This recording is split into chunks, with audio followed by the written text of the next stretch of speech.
Good morning. See, my ears are covered. I can't hear you. Okay. But thank you for attending this rather early session today. Hopefully, there's been enough tea and coffee to go around. And in a way, we're opening the conference, right? Yeah, some excitement? Good. So, very happy to be here today with my three colleagues here on the panel. And today's session really will be divided into three parts. So, the first part is going to be about a panel discussion with we've got senior leaders, counselors with years and decades of experience today. So, I'm going to be posing anywhere between 2 to 3 questions to the panelists today. We'll have that discussion. So that's the first part of the session today.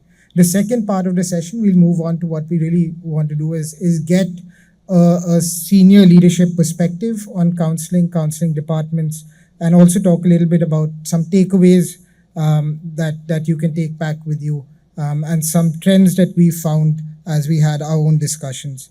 And then lastly, it's the third part, which is we should have some time for questions from you, from the audience, and that's what we will then focus on. So we have a wealth of experience on the panel today, but I also do want to just take a moment to recognize that we did actually have a fourth panelist. Dr. Shalini is not able to make it. Her daughter isn't well. So we wish that her daughter is well soon and a speedy recovery, and we'll miss her perspective, but of course, we continue today. So before we start, I thought let me lay out the context in terms of how we actually conceptualize this discussion today. And it really came from the simple question about the importance of senior leadership in the career department of a school. So it's not a discussion about setting up a career counseling department at a school, hiring a counselor, setting up a UCAS or Common App. We're looking beyond that and looking at how the school leadership actually plays a key role in creating a sustainable counseling department that shares the same values that a school has, and that's what's going to take forward the counseling department in a sustainable manner. So with that, we're going to use a certain framework. If see if this works, thank you. And it's a very vast topic. So what we've really done is created certain frameworks with which a skeleton with which we will then function, and I will ask questions to the panelists today.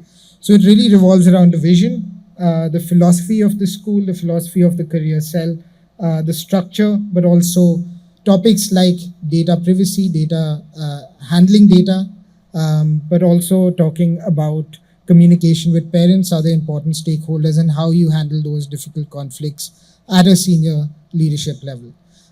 So with that, we will start by actually posing our first question. This is the IC3, and it's only right that I go to the counselor first. So to you, Ritu ma'am, so let's start with sort of a broader basic question before we get to the details. But in your experience, what is the right way for a career cell and senior leadership to communicate?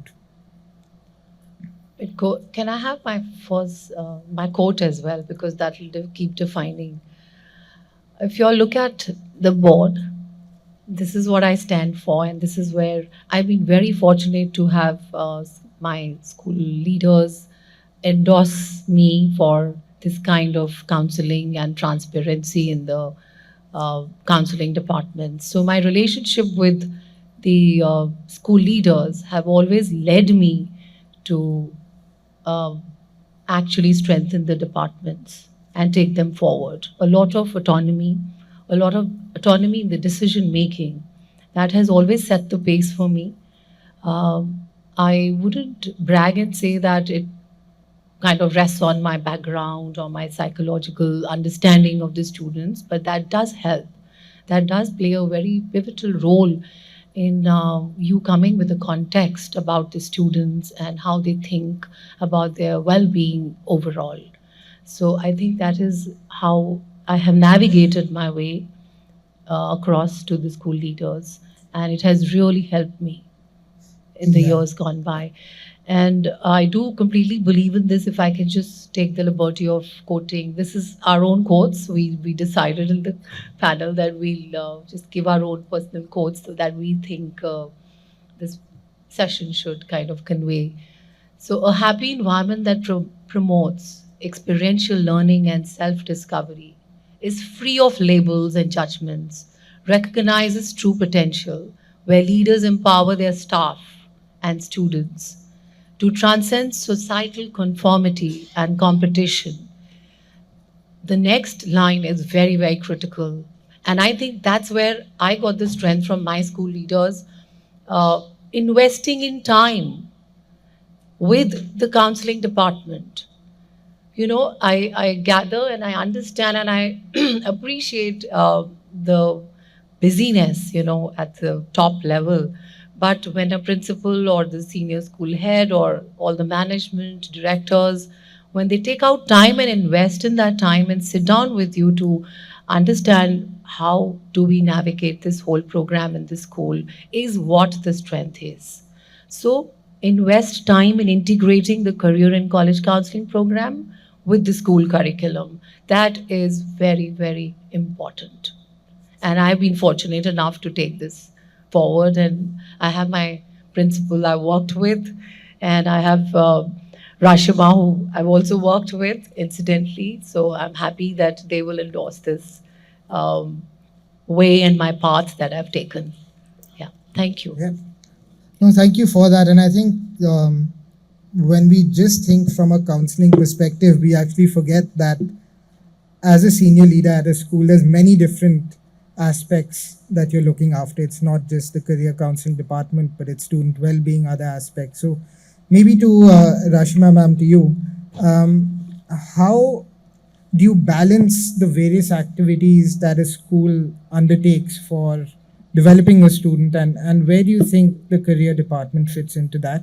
So that's one aspect. And also, if you can just also talk a little bit about why it's important to integrate a career department into the larger philosophy or vision of the school.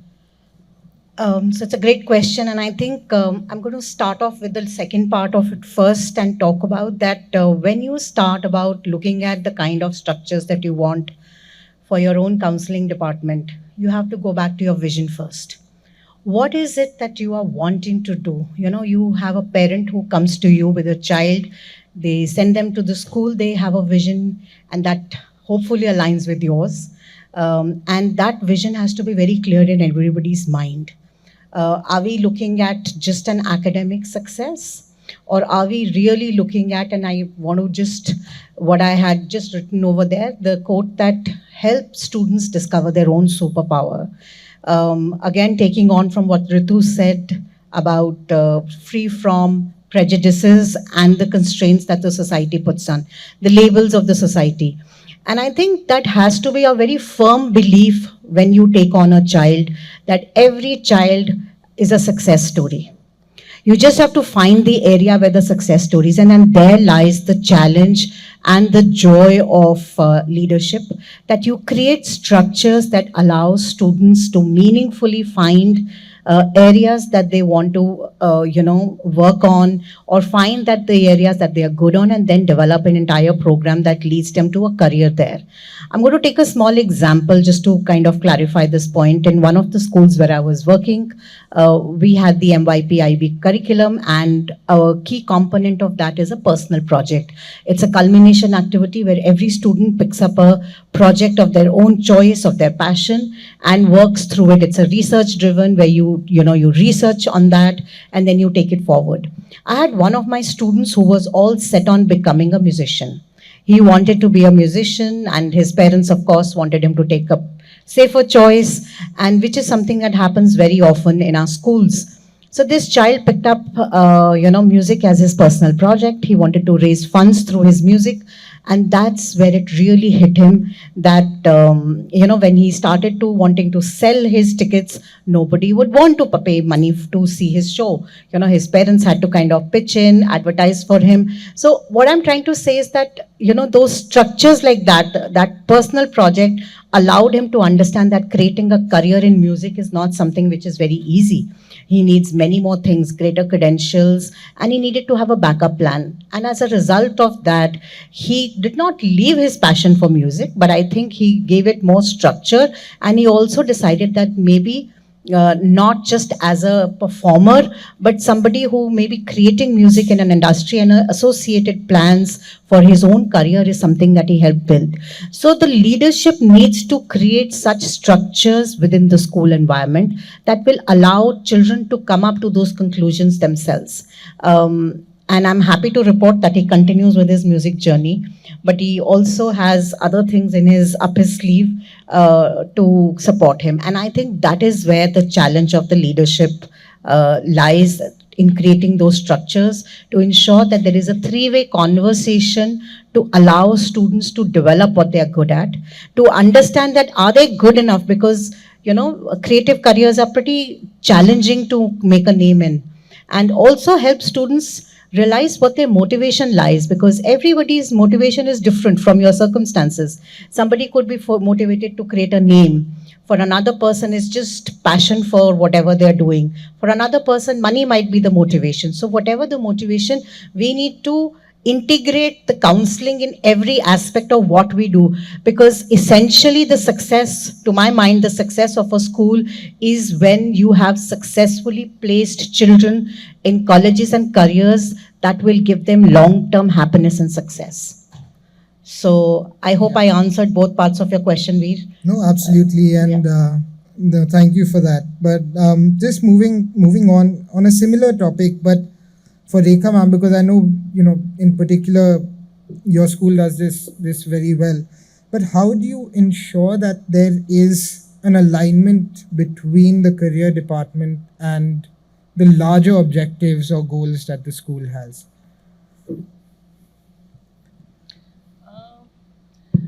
I think sometimes we forget that, and I'm going to start by saying something which might sound repetitive, but I think sometimes, somewhere along the line, we forget that the counseling team, the teachers in the school, do not exist independently of the child. So, as a principal, I'm a counselor first. As teachers, we are counselors first. You do not become a principal and divorce yourself from all other roles that you play as a teacher, as a nurturer, as a counselor, because who is a teacher? Our parents are our first teachers. The primary caregiver becomes our first teacher and therefore our first counselor. So a counselor the counseling team is not devoid of the teaching team and is not devoid of the nurturing role. The principal is not devoid of the counseling. So it is all very intrinsically meshed with each other. The students, the counseling team and the leadership exists because of the students in the school. The counseling team doesn't exist independently of the students. There's no need for a counselor or a nurturer or a teacher or a principal if there are no kids in the school. That is a primary focus that we need to keep. And as a principal, and I have fortunately or unfortunately worked in one school for the last 30 years, I don't see myself different from the counseling team. In fact, Ritu and I have worked together for 3-4 years. I am very much a part of the counseling team. I need to know what is happening. And it's a matter of prioritizing what is important for the child. Sometimes it is important to look at the youngest member of our school community. Sometimes it is important to look at the oldest member of the school community. Conversations, structuring meetings, prioritizing those meetings. We have learned in various workshops that we have all attended. We've learned about Stephen Covey's 7 Habits for Highly Successful Human Beings. And I attended a workshop 100 years back, which was 7 Habits for Highly Effective Educators. And there are 4 quadrants. How many of us are familiar with the 4 quadrants that Stephen Covey talks of? So the 4 quadrants are, one is urgent and important. The other is not urgent, but still very important. The next below is not urgent, not important, like scanning through our WhatsApp messages or scanning through our social media posts. And there are certain things which are important, but Not urgent. So anyway, so the quadrant which is important but not urgent is a quadrant which where counseling fits in. It is important but might not seem urgent immediately. But a good school, a good leader, a good counselor, a good teacher will always focus on counseling as something which might not seem urgent, but it is so important in the well-being, in the success of the students. Because what is a successful school? A successful school is a school where children are empowered, where each child has found purpose in their lives. That is a successful school. So we have to, by force, focus ourselves on things which are important but might not seem urgent.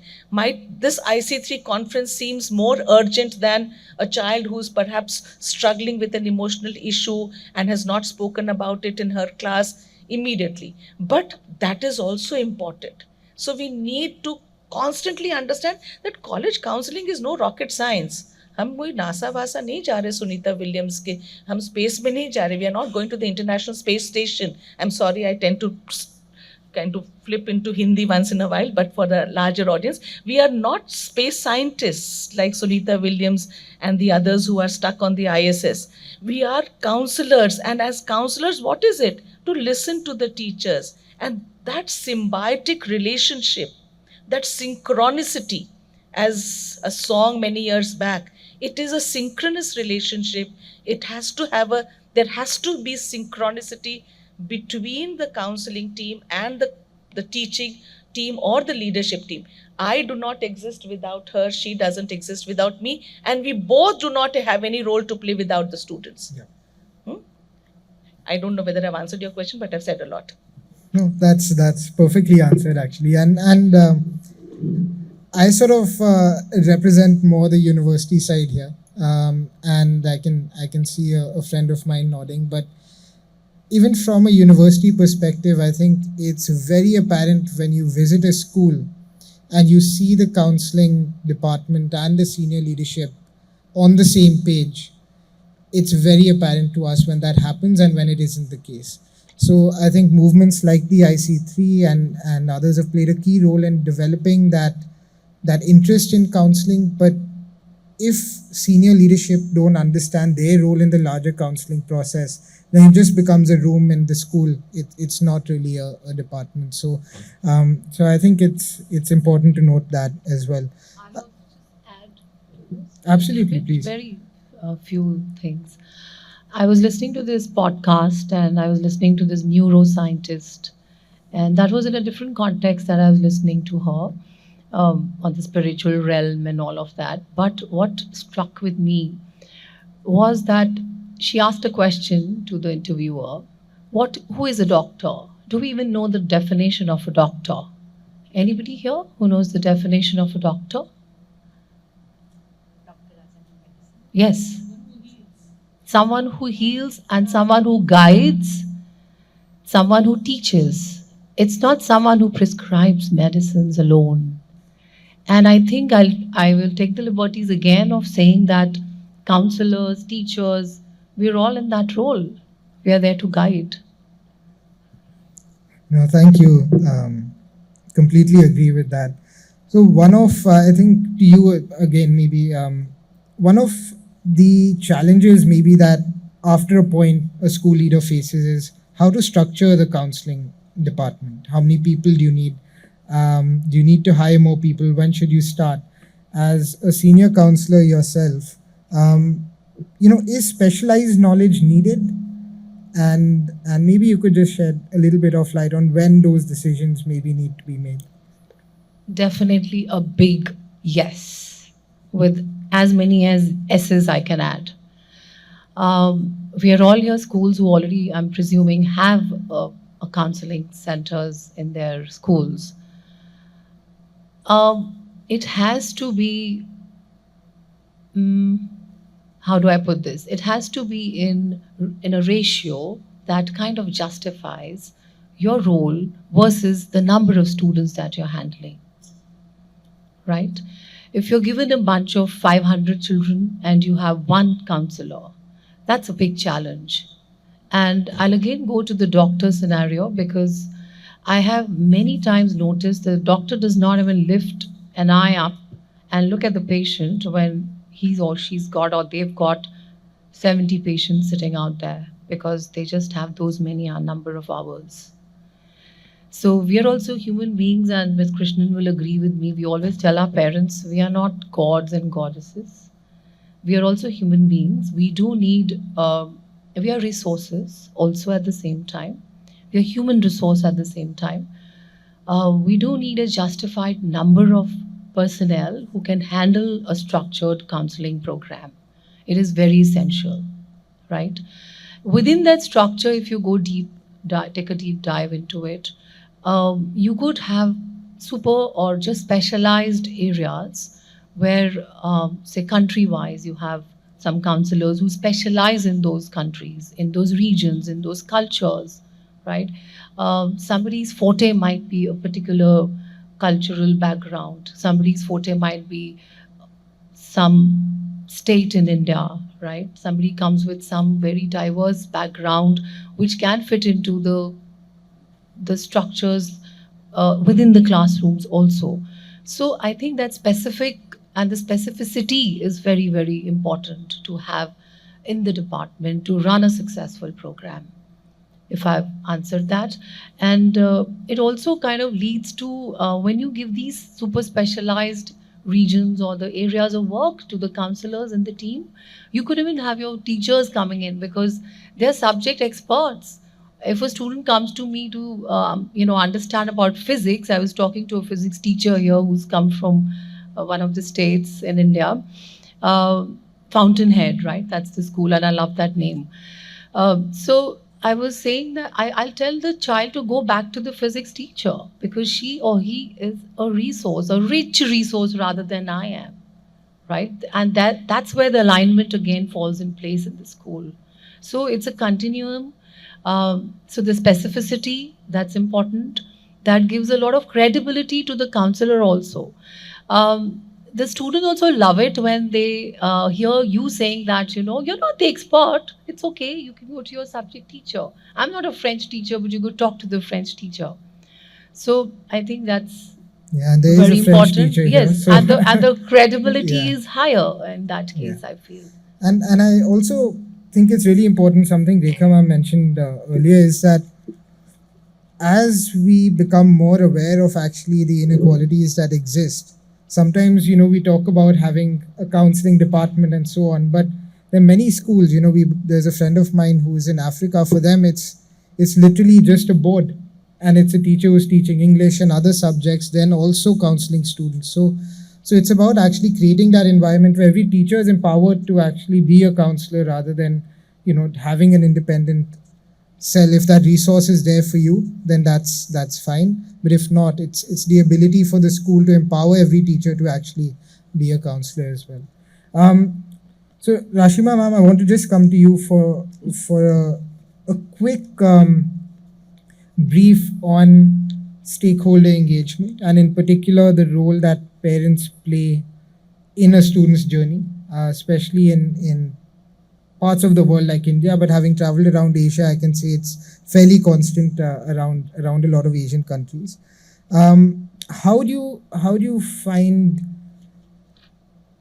Is it a challenge to involve parents into this counseling process? Have you found that they understand it? Do they come to you with questions, and how do you strike that balance? I think parents are a very important stakeholder in India and various parts of Asia, and that's something that we have to accept. Sometimes it can be extremely challenging because parents have their own viewpoints and children might be at a different viewpoint, and the school might hold a third viewpoint. And I think the challenge lies in marrying all these together. But personally, my personal belief is that it is always good to involve the parents. And I see that sometimes the best success stories are where the school is in alignment with the parent, or the parent is in alignment with the school, whichever way you want to put it. So I think there's a huge case to be made to involve the parents.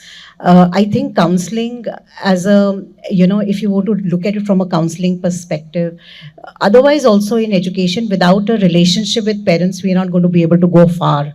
So I think right from the beginning, from the secondary school itself, although relationship continues with the parents right from the beginning, but from a very career perspective, I think it should start off right at the grade 6 level onwards, where you start to give broader perspectives of what careers look like, leading up to supporting parents if you are in a school where subject choices have to be made in grade 9. I think that's one of the very key areas. Some sort of psychometric testing to kind of support the school's arguments. Sometimes parents have, do not, they want to push their child in an area where a child might not be naturally strong. And that has to be a balance. There has to be a balance. So, having some sort of psychometric testing, support in subject choices, having those info sessions where you allow parents to understand the vast, because it's very difficult navigating this area as well. And parents are often very, very aspirational in some of the kind of schools that we are working with or leading. So bridging that gap through various things. So even having your some portals that are giving some information.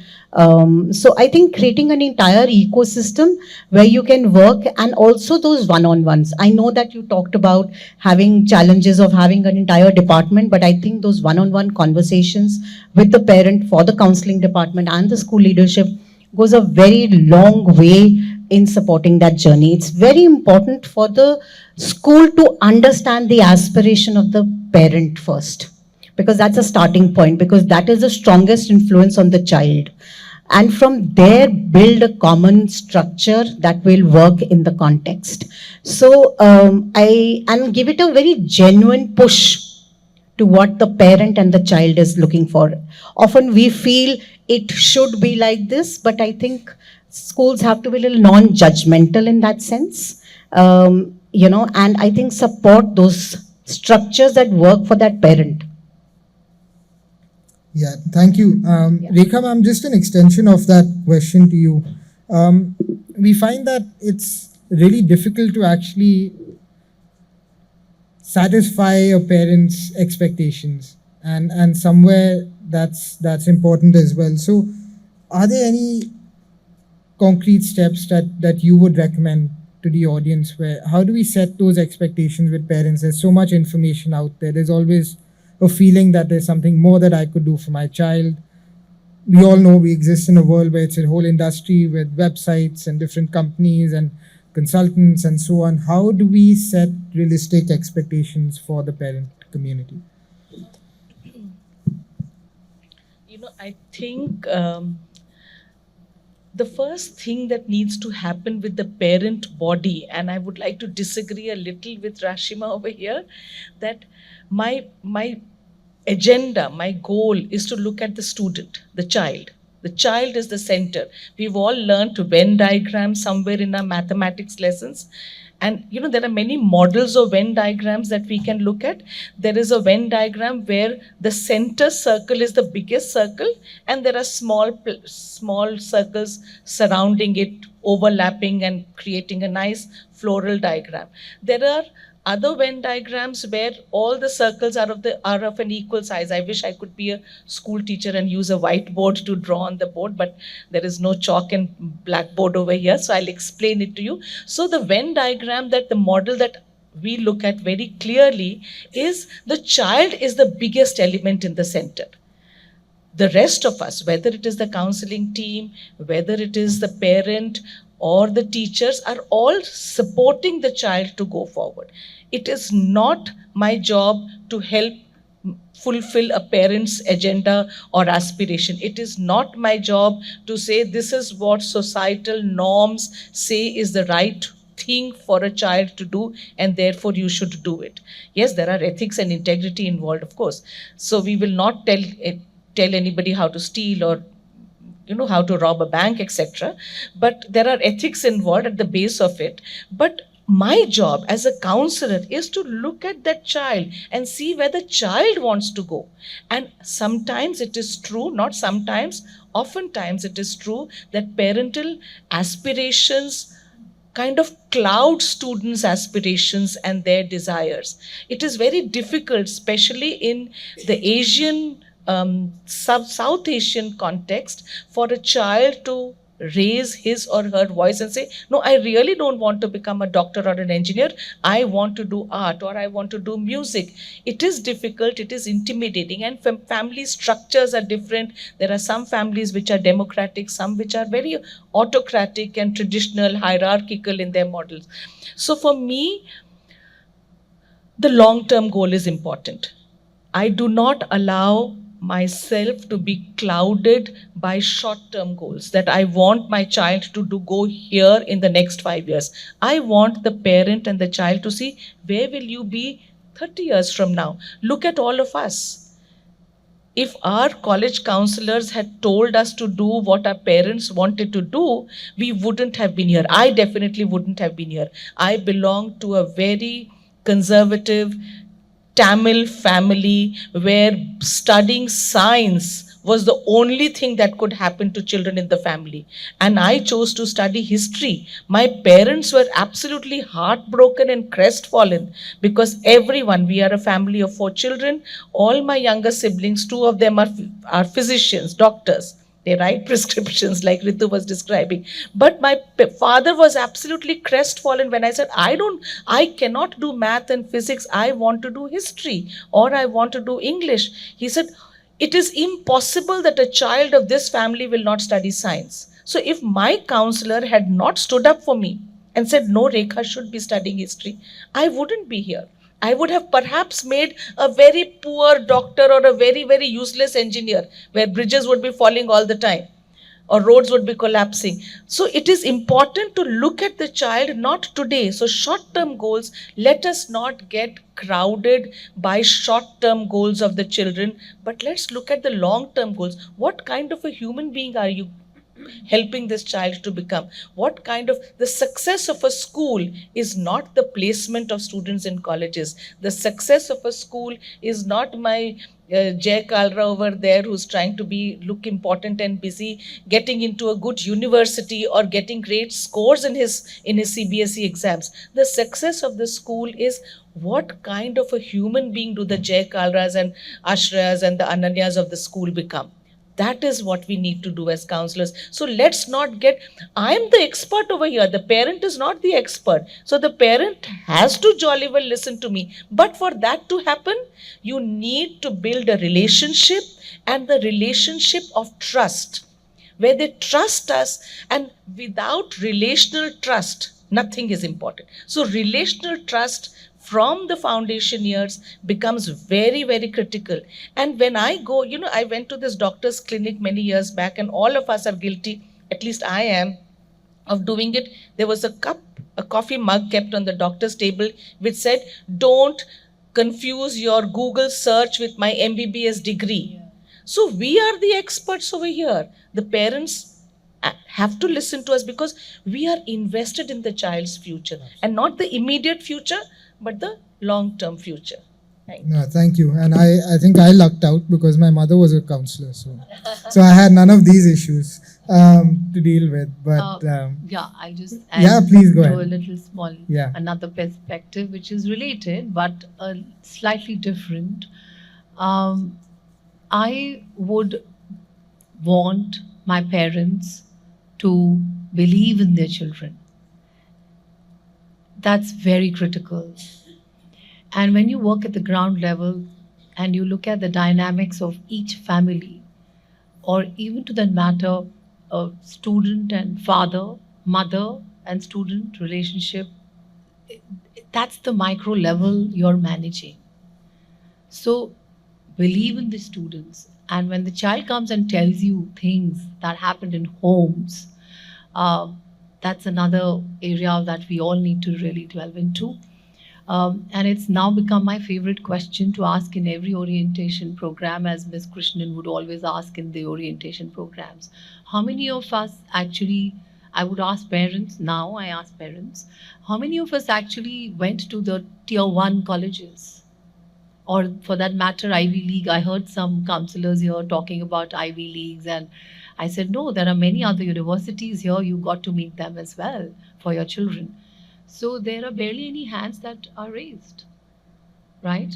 So what are the expectations we are setting for our children as parents? You know, and I totally agree with Ms. Krishnan and to a large extent Rashama.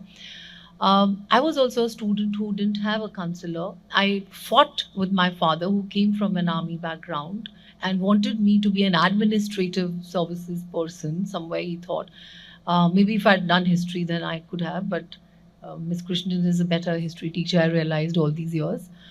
But I took a gap year and I was daring to take that gap year then, you know. So you got to tell your children to experiment, make mistakes, right? Go there and explore what they really want to. And trust me, many of them, majority of them, when they come to me, I think they are so much more aware than their own parents. You know, they don't have to look for changing jobs anymore. They will change 5, 6, 7, I don't know how many in their lifetime.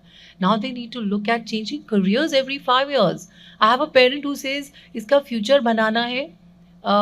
What will he be in the next 20 years, 15 years?" What Ms. Krishnan said.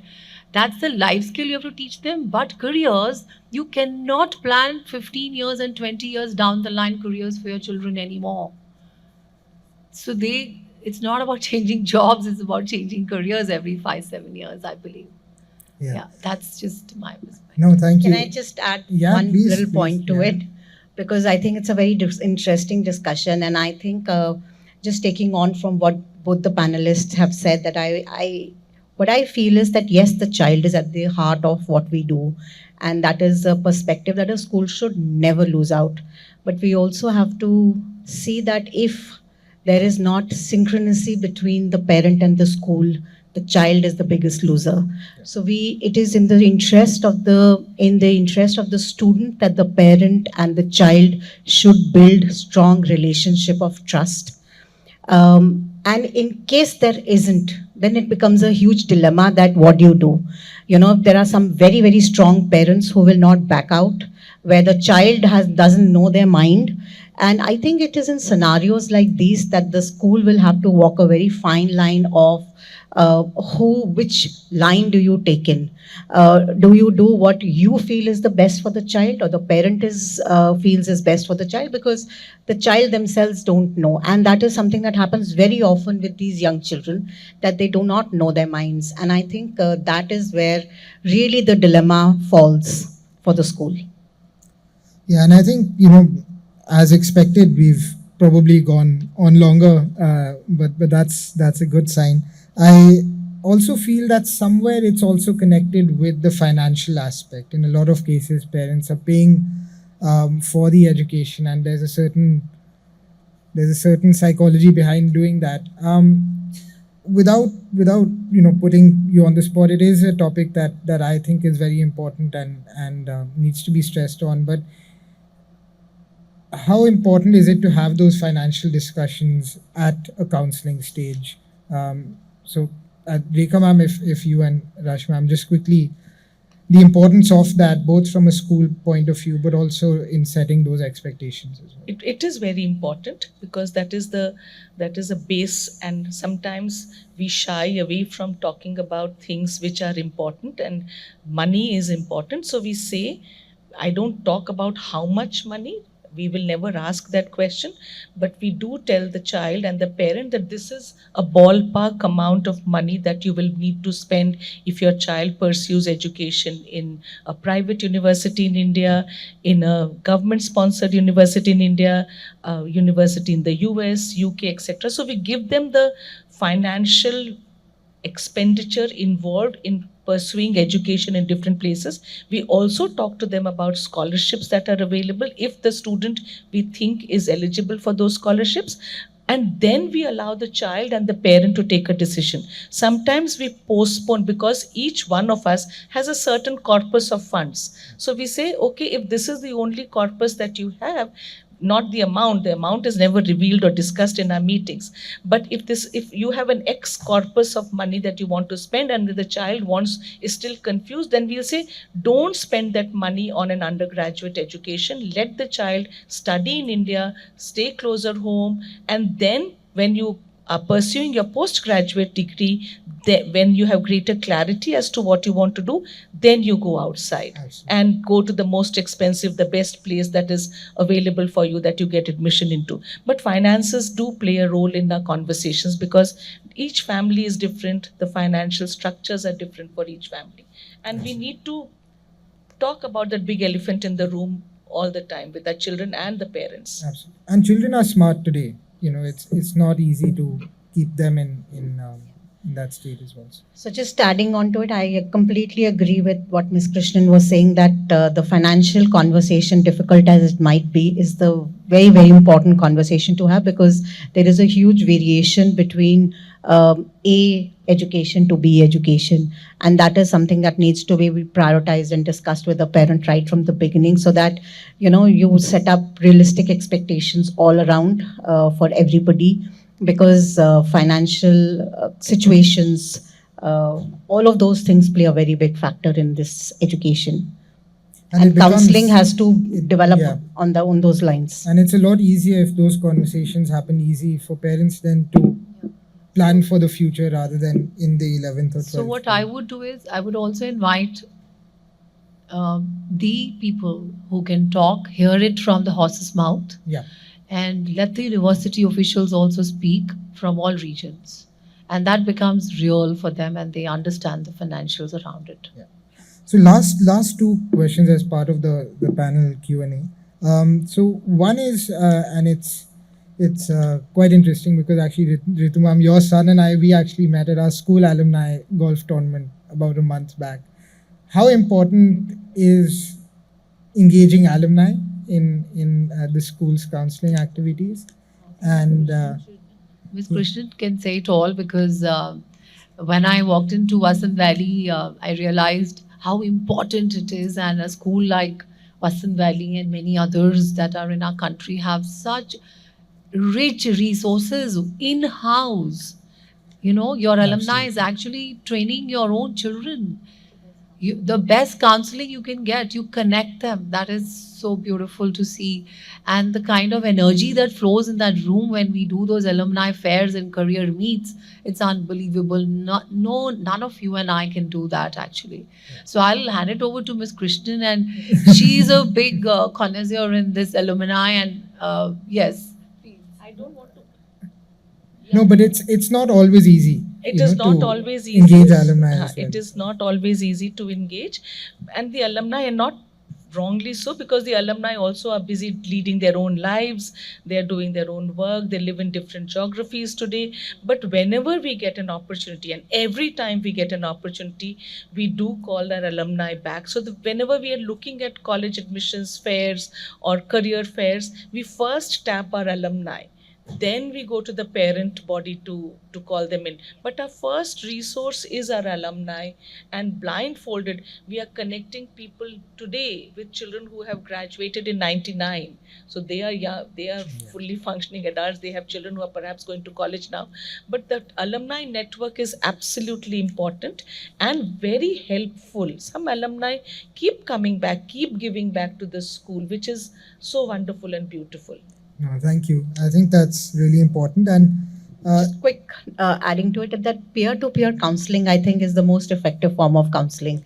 When you have your alumni coming, somehow they tend to believe them much more than they would believe anybody else, because they are their peers, they've lived those very recent experiences, and the advice that the alumni usually gives is very, very spot on. In terms of, look at this factor, you may not have factored this out when you're looking at a university of your choice, whether you're looking at a university that is based in a rural place, or it's in a city, it's a smaller university, it's a larger university, because these are some things that students often don't put into consideration when they are looking at universities, and these are very important aspects of life and how you connect with the larger, learning community.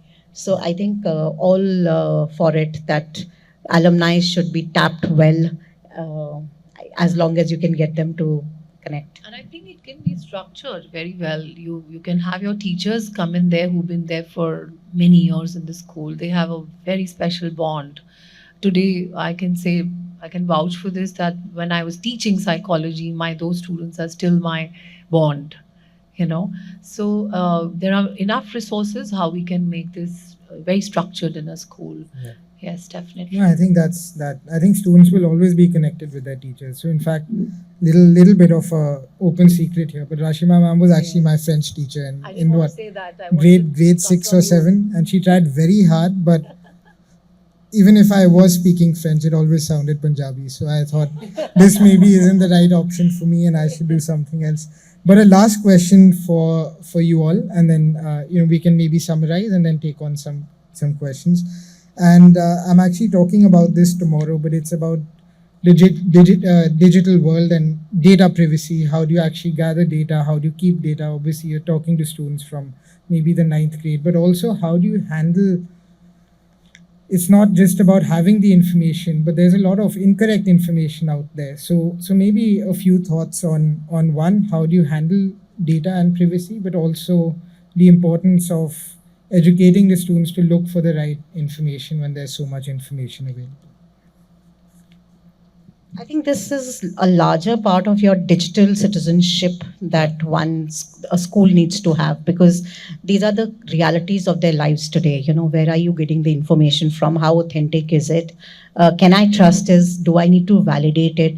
And this is a larger story of how the curriculum and the school structures should support digital citizenship. In addition to that, you've also got to look at data privacy, social media footprint. Many of our students don't even realize from very young age, they start posting posts, pictures on their Instagram, because that's a way for them to communicate today with and socialize. But to remember that it has a digital footprint and it can always be looked back as something that is part of the digital citizenship, which is what it is that when you are looking at your wellness curriculum, I think it's very important to add this element of digital citizenship and the responsibilities and the dangers that come with the digital age today. And I think that's what will really allow schools to make sure that the children are aware of these issues and then that can be handled. I think there is another larger debate within this whole topic that you've just raised is about schools' handling of the student data. And I think it's a huge challenge because you sometimes have third parties that you are using for various educational tools, and the data of the students has to be shared. And I think laws are still not very clear in India, and that's an area of huge debate because data is today the gold. And that has to be really, and so schools need to create more mindful policies, and when engaging with third party for any reason, have to look at this aspect very closely to see that is the data of your students really being, given out in any which ways. Yeah, thank you. So even though I've got a few more questions, but I'm going to quickly request you to just quickly maybe summarize a few points from your perspective. Yeah, I was just writing those down. And the last slide, I think the next one, another one, yeah, another one. Yeah, that's what I think was what we discussed today. And these are the three major takeaways that I think the discussion had an outcome today. Just summarizing it in a few words, a very clear structure is very important in a school for college counseling or career in college counseling, whether you want to align it with your well-being departments or the teachers, what suits you. As a school, you have to have a structure around it so that students know there is a center out there in the school. Even a young child, like Rashima said, in the grade 6 should know that I can walk into this room. So a structured department should be there. Student-centric policies, guidelines should fall in place. If it is not there already, you must have these clear-cut policies on various issues and concerns that fall under the school as such, as running the school, and counseling is a part of it, right? And bridging the leadership, I think, amongst all the stakeholders. So leadership and stakeholders need to have a bridge that kind of takes care of, elevates the gap, right? So that's very, very important. Transparent communication with the parents, students, teachers, all stakeholders, and the third parties also is very critical. And the last but not the least, we just spoke about it, is the data privacy. There has to be laws, and I mean there has to be policies and rules around the data privacy, right? Because out there, unfortunately, I do see a lot of pressure coming to the students because of the outside commercials that are involved in this space of career and college counseling today. That's a little unfortunate. So we need to protect our children. We need to insulate them from as much as this we can. Yeah. So I think that's Yeah, I think we're running short of Pretty time. much. Anything from the principals and directors here, and otherwise, then we can maybe take on a few Maybe we can questions. take a question. Yeah, any questions from the audience? Maybe a few questions. okay. I'll give you. I'll come. Thank you. Good morning. My name is Sriram, principal of the Man School, Delhi. Ma'am, there was a time when, especially during my time, when we had a horizon of around 15 to 20 years to think about a career. Today, that has changed, and the research says that many of the jobs that are going to be available in the near horizon are not even existing today. So we called it the VUCA world. I'm told even the VUCA has changed to Bani now. So yeah, there's a new term coined Bani. So how do we prepare our students keeping this in mind? That's one. Number two, I couldn't agree more with you when you said that we can't have a single career counselor in the school who can fulfill the needs of all the students. So my suggestion would be to dismantle the counseling department per se and have all the teachers across the school take the program. I think because you see, a music teacher wouldn't know much, a career counselor wouldn't know much about a subject specific music or arts or something like that, which only a music or an art teacher can be better prepared to answer. So keeping that in mind, don't you think the program has to be covering all the teachers in the school rather than having one single teacher? Two questions. Thank you. I just want to say that if we dismantle the career counseling program in schools, you will be a very unpopular person, sir, over here, because many counselors will lose their jobs. I think we shouldn't throw the baby with the bathwater. The career counseling department plays a very integral and important role in schools. My fear as a social science person, as a student of history, is that sometimes if things are left, it becomes everybody's business, then it is actually nobody's business. It is called in history the tragedy of the commons. That when you look at common areas in societies, those are very often neglected, the stairwells of apartments, because it doesn't belong to anybody. So I think the career counseling department is important. It plays a very significant role, but we need to work with the other teachers in the school and empower them and bring them on board and not work in isolation. I can see that time is up. I don't know about the Bani world. I only know I belong to the previous generation, so I only know of the VUCA world. The world is changing, and I think what we need to tell our children while we are counseling them is to do what you're intrinsically interested in, passionate about. Because if you follow your passion, what does undergraduate education basically do for us? Undergraduate education just gives us certain skills of our mind. What I learned as a history student doesn't apply to my life as a principal as a counselor in the school, but it did give me certain habits, certain skills, certain disciplines which I use in my role as a principal. And similarly, because we are seeing people transitioning, but if you follow what you're passionate about, you will find the skills, and those skills are very often transferable skills.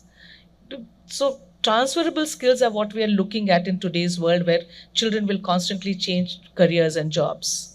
And I'm seeing constantly the kids are I just want to raising add very quickly, just very quickly, because I also is in some capacity attached with the higher education. I think the understanding of this reality is set in, which is why the NUP, when it talks about higher education, is talking about the fact that you don't need to do an entire undergraduate at one level. You could do a year of it, go back, work, come back, do a second year, because we understand that, world is very different. Taking my own example, I started off as a trained translator, interpreter, and moved to a second profession, which is because that one, I'm glad that I left it well in time, is now a redundant profession because you've got softwares where that will do the work, and that's all right. The skills that you hold of working in an environment is what will take you forward. And I think what Ms. Christian was addressing Jay Kalra, her student, it's not about just getting stuck somewhere, it's about learning the skills for lifelong. Yeah. So I'll quickly, yeah. I think I'll just take your minds to a little different zone, right? What do you see in the tree? On the tree, in the tree? What do you all see? And children? Is there an adjective to that? Happy children, yes. And how are they happy?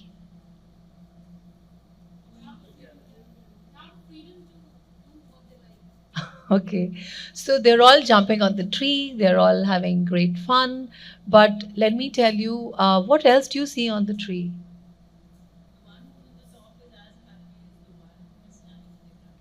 Okay, I'm not going to take much time in these questions because probably you might not get there, I'm assuming. But some of you who noticed, can you note?